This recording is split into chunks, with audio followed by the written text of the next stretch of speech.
ములుగు వెంకటాపూర్ మండలాల్లోని బండారుపల్లి, ములుగు వెంకటాపూర్ మండలంలోని నర్సాపూర్, కేశవాపూర్ గ్రామాల్లో ఉపాధి హామీ చేస్తున్న కూలీల దగ్గరకు వెళ్లి మహబూబాబాద్ పార్లమెంట్ అభ్యర్థి పారిక బలరాం నాయక్ని గెలిపించాలని రాష్ట్ర పంచాయతీరాజ్, గ్రామీణాభివృద్ధి మరియు మహిళా శిశు సంక్షేమ శాఖ మంత్రి డాక్టర్ దనసరి అనసూయ సీతక్క కోరారు.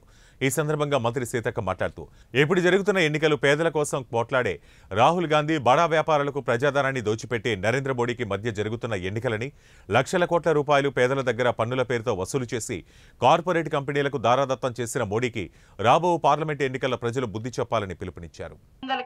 మిగతా డబ్బులు మీ అకౌంట్లో పడతాయి. ఏది గ్యాస్ డబ్బులు 500కే 500 కట్ చేసుకొని మిగతా డబ్బులు మీకు ఇవ్వడం జరుగుతుంది. ఆరోగ్యశ్రీ కూడా మీరు హాస్పిటల్ పోతే అంతకుముందు తక్కువ ఉండే.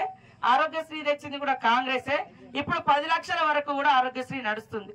మహిళా సంఘాలకు వడ్డీ కూడా లేదు. 10 లక్షల వరకు రుణాలు ఇవ్వడం జరుగుతుంది. మనోళ్ళు ఎవరైనా మహిళలు ఉంటే కుట్టు మిషన్లు పెట్టి ఆ కుట్టిన బట్టలు కూడా గవర్నమెంటే కొనేటట్టుగా, మీరేమన్నా చిన్న చిన్న షాపులు పెట్టుకున్నా 10 లక్షల వరకు కూడా ఇచ్చేటట్టుగా, మహిళా సంఘాలలో ఉండి ఏదైనా ప్రమాదంతో చనిపోతే వాళ్ళకు 10 లక్షలు వచ్చేటట్టుగా కూడా ఇప్పుడు ఇన్సూరెన్స్ కూడా పెట్టడం జరిగింది. 5 లక్షలతోటి ఇల్లులు 8,000 కోట్ల రూపాయలు ఆల్రెడీ కేటాయించడం. ఎందుకంటే ముగ్గు పోసే టైంకి ఇప్పుడు మనం వచ్చిన కొత్త ఇల్లు 7 లక్షల కోట్లు అప్పు చేసిండు పైన పాత ప్రభుత్వం. పెద్ద పెద్దోళ్ళకు బిల్డింగ్లు అయినాయి కానీ పేదోళ్ళకి ఇల్లులు కాలే. ఇప్పుడు రేవంత్ రెడ్డి ఫస్ట్ దేవుని దగ్గర మన శ్రీరామచంద్రుని దగ్గర భద్రాచలం దగ్గర ఇందిరమ్మ ఇళ్ళ కార్యక్రమాన్ని ఓపెన్ చేయడం జరిగింది. కాబట్టి ఖచ్చితంగా ఇచ్చిన ప్రతి మాట ఆ రోజు కూడా రాజశేఖర రెడ్డి గారు, సోనియమ్మ ఇస్తానని మరి రుణమాఫీ చేసిన ఘనత కాంగ్రెస్.